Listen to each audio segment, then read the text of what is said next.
नमस्कार, मेरा नाम है डॉक्टर पुरु धवन और आज इस वीडियो में हम बात करने वाले हैं पैरालिसिस के बारे में। अक्सर जब पेशेंट आता है वो पूछता है डॉक्टर साहब ये मुझे जो पैरालिसिस हो गया, लकवा हो गया है, मेरे गाँव में बोलते हैं, मेरे घर में बोलते हैं कि परमानेंट है, अब आप ठीक नहीं हो सकते। अब इसी लकवे को हम समझने की कोशिश करेंगे और ये समझेंगे कि ये लकवा जो होता है ये परमानेंट होता है या ये ठीक हो जाता है। तो जो लकवा है उसके पीछे हो जो कारण है वो बहुत इंपॉर्टेंट है। अब किसी को भी लकवा तब होता है जब उसके जो नर्वस सिस्टम है उस पर किसी टाइप का डैमेज हो।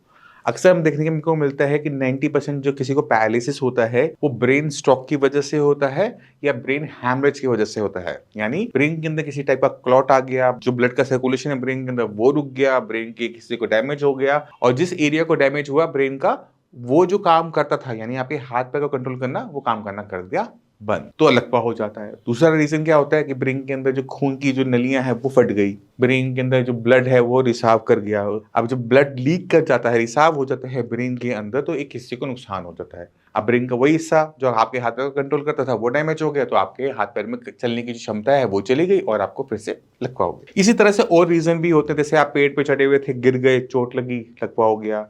किसी ने मुक्का मारा तो आपका हो गया, एक्सीडेंट हुआ तो भी लकवा हो गया। तो लकवा सब में हो रहा है बट सब में रीजन अलग अलग है। जब हमें चोट की वजह से, कमर पे चोट की वजह से लकवा होता है तो वहां ठीक होना मुश्किल होता है। वो परमानेंट टाइप का होता है क्योंकि वहां पर स्पाइनल कॉर्ड अगर टूट गई है, इन्फ्लेमेशन आ गई है, स्ट्रक्चर बदल गया है, वहां पर हमें इंप्रूवमेंट देखने को या तो कम मिलती है या बिल्कुल नहीं मिलती। साफ और स्पष्ट बात, जहां पर वो कट गई है वहां बिल्कुल नहीं मिलेगी। जहां पर आपकी स्पाइनल कॉर्ड में इन्फ्लेमेशन है, सूजन है, वो ठीक हो जाता है। अब हम चलते हैं ब्रेन के ऊपर, क्योंकि मैक्सिमम पेशेंट तो लकवे के ब्रेन से आते हैं कि ब्रेन के अंदर क्लॉट हुई या फिर ब्रेन के अंदर हैमरेज हुआ। अब ब्रेन के अंदर क्लॉट हो रही है, ब्रेन के अंदर हैमरेज हो रहा है, तो अब इसे हम समझने की कोशिश करेंगे। तो जिस दिन आपको लकवा होता है ब्रेन की वजह से, उस दिन से लेकर अगले 6 महीने तक आप बहुत कुछ करते हो, डॉक्टर के पास जाते हो, फिजियोथेरेपी करवाते हो और आपको अपनी बॉडी के अंदर इंप्रूवमेंट देखने को मिलती है। पहले मैं चल नहीं पा रहा था, बोल नहीं पा रहा था, मेरा हाथ नहीं चल रहा था, मेरी उंगलियां नहीं चल रही थी और सडनली सारी की सारी कुछ टाइम में चलना शुरू हो जाती है। दिक्कत कहाँ होती है, जब ये पहले 6 महीने बीत जाते हैं ना, उसके बाद आपका वही डॉक्टर, वही मेडिसिन, वही एक्सरसाइज अब काम नहीं कर रही। क्यों नहीं कर रही? क्योंकि अब ब्रेन के अंदर न्यूरोप्लास्टिसिटी बंद हो चुकी है। यानी जिस दिन हमें लकवा होता है उससे अगले 6 महीने तक बॉडी के अंदर, ब्रेन के अंदर सेल्फ हीलिंग प्रोसेस चलता है। ये प्रोसेस जब तक चलता रहता है, हम कुछ भी करें हमें इंप्रूवमेंट देखने को मिलती है। हम डॉक्टर के पास जाएंगे, कोई भी दवाई खाएंगे, हमें इंप्रूवमेंट देखने को मिलेगी। हम फिजियोथेरेपी जाएंगे, एक्सरसाइज करेंगे, हमें इंप्रूवमेंट देखने को मिलेगी। बट ये जो ब्रेन के अंदर जो न्यूरोप्लास्टिसिटी है, ये जो ब्रेन के अंदर सेल्फ हीलिंग प्रोसेस है, ये अगले 6 महीने में अपने आप हो जाता है बंद। इसी वजह से 6 महीने बीतने के बाद हम जो भी करते हैं उसका हमें रिजल्ट देखने को नहीं मिल रहा होता। अब अगर हम चाहते हैं कि हम ठीक हो जाएं, हमारे हाथ पैर में चलने की ताकत वापस आ जाए, हमारा पुराना लकवा ठीक हो जाए, तो आपको इस ब्रेन की जो सेल्फ हीलिंग प्रोसेस है ना, इसको स्टार्ट करना पड़ेगा। ये जो ब्रेन का सेल्फ हीलिंग प्रोसेस है इसको हम न्यूरोप्लास्टिसिटी कहते हैं मेडिकल टर्म में। जब ये स्टार्ट होगा तो पुराने से पुराना लकवे में भी आराम आना शुरू हो जाता है। मैं ज्यादा बात नहीं करूंगा, मैं पहले आपको कुछ पेशेंट से मिलवाता हूँ। नमस्कार जी, कैसे हैं आप? हाँ सर। मयूर जी ना? हाँ बोलो सर। उजला आ रहा है? हाँ हाँ, थोड़ा सा कम आ रहा है, अब ठीक है। अभी क्या कंडीशन है थोड़ा सा बताओ। हाँ मैं अपना दवाई खा रहा था आपका, लेकिन रिजल्ट बहुत अच्छा है। ये अभी खुलने लगा है, ये देखो अच्छा, बहुत रिजल्ट है। तो पहले से आपको हुआ कब था? 2025 को। 2025 का महीना बताओ। फेब फेब में हुआ था। अभी मेडिसिन लेते हुए कितना टाइम हुआ आपको? में मेडिसिन लेके 2 महीना ही हुआ। ठीक है, तो अभी 2 महीने पहले आपके हाथ में मूवमेंट थी नहीं थी? नहीं थी, बिल्कुल नहीं थी। लेकिन अभी बहुत आ रही है। अच्छा, पहले बिल्कुल मूवमेंट नहीं थी। अब तो हाथ का फिंगर्स काफी चल रही हैं आपकी। हाँ बहुत चल रही है अभी। जो साल भर से वो पहले मेरे से रुका हुआ था वो ठीक होना शुरू हो गया। ठीक है, और चलने में कोई दिक्कत थी? नहीं, चलने को तो एकदम फर्स्ट क्लास चलता हूँ। नमस्कार। नमस्कार सर। प्रदीप जी, कैसे हो आप? बढ़िया है सर। अभी क्या कंडीशन चल रही है आपकी? बेटर है सर, पहले से बहुत अच्छी है। आपको ये 2 बार हुआ था लकवा? पहले भी हुआ था? नहीं, एक बार हुआ है सर। 2025 में, अप्रैल में? मार्च में। मार्च में? जी। अप्रैल में आपने टेस्ट करवाया होगा, एमआरआई? जी जी है ना, 9 तारीख को हाँ करवाया था। हाँ। उसमें भी हाँ, पहले स्कैन हुआ था, उसमें कुछ आया नहीं था सर, फिर एमआरआई कराया था।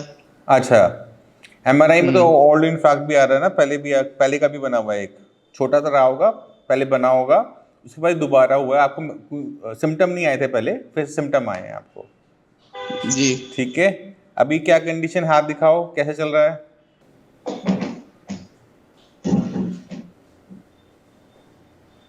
अब दवाई लेते हुए कितना टाइम हो गया? 7 महीने हो गए।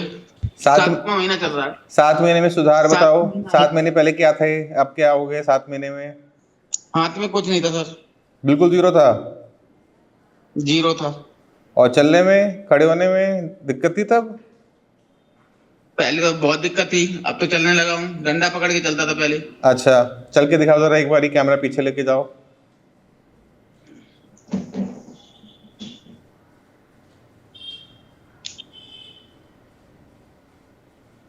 ठीक है, अभी भी थोड़ी सी लपक तो अभी भी बनी हुई पैर में। आधी थोड़ी हल्की लचक है।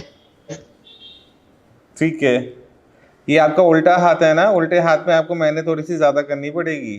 तो आपने देखा, या तो पेशेंट पूरा ठीक हो गया या उसमें काफी हद तक इंप्रूवमेंट हो गई। ये इंप्रूवमेंट क्यों आई? क्योंकि पेशेंट के ब्रेन के अंदर न्यूरोप्लास्टिसिटी स्टार्ट हो चुकी थी। उसी न्यूरोप्लास्टिसिटी ने, उसी सेल्फ हीलिंग प्रोसेस ने पेशेंट को काम करने लायक दोबारा से बनाया। जो हाथ नहीं चल रहा था वो चलने लग गया, जो पैर नहीं उठ रहा था वो उठने लग गया, जो बोल नहीं पा रहा था वो बोलने लग गया। बट ये कैसे हुआ? ये बॉडी ने खुद ब खुद किया, सेल्फ हीलिंग। हमने सिर्फ उसको थोड़ा सा सपोर्ट किया था मेडिसिन का, और हमें ऐसे रिजल्ट्स देखने को मिल जाते हैं। अब सवाल ये उठता है कि ये लगभग क्या पूरा ठीक हो जाएगा, मेरे हाथ में पूरी पहले से ताकत आ जाएगी? तो 90% पेशेंट के अंदर ऐसा देखने को नहीं मिलता। आपका हाथ पैर पूरा चलना शुरू हो जाता है, उंगलियां खोलना, बंद करना, सामान पकड़ना, छोड़ना, चलना, उठना, बैठना। बट कभी चलने में हल्की सी लपक रह जाती है, हाथ में थोड़ा सा भारीपन रह जाता है, पैर में थोड़ा सा भारीपन रह जाता है। तो ये छोटी छोटी जो दिक्कतें हैं वो रह जाती हैं, क्योंकि ब्रेन के अंदर जो नुकसान है उस पर डिपेंड करता है कि रिकवरी पूरी आएगी या नहीं आएगी। जहाँ पे ब्रेन को नुकसान ज्यादा हुआ होता है वहाँ पे रिकवरी हमें पूरी देखने को नहीं मिलती, कुछ ना कुछ लास्ट में रह जाता है, हल्की सी लपक, भारीपन, जैसे मैंने आपको समझाया। अगर ब्रेन के अंदर डैमेज छोटा है तो रिकवरी फुल हो जाती है। तो अक्सर जब पेशेंट लकवे का होता है, वो जाता है टेस्ट करवाने एमआरआई हेड का, डॉक्टर कहता है तो मैं तो पहले भी हुआ था, क्योंकि रिपोर्ट में आता है ऑल इंफ्राक्ट की पहले भी हुआ था, बट वो इतना छोटा था कि वो डैमेज नहीं कर पाया, इसलिए पेशेंट को पता भी नहीं लगा, इसलिए रिकवरी फास्ट हो गई।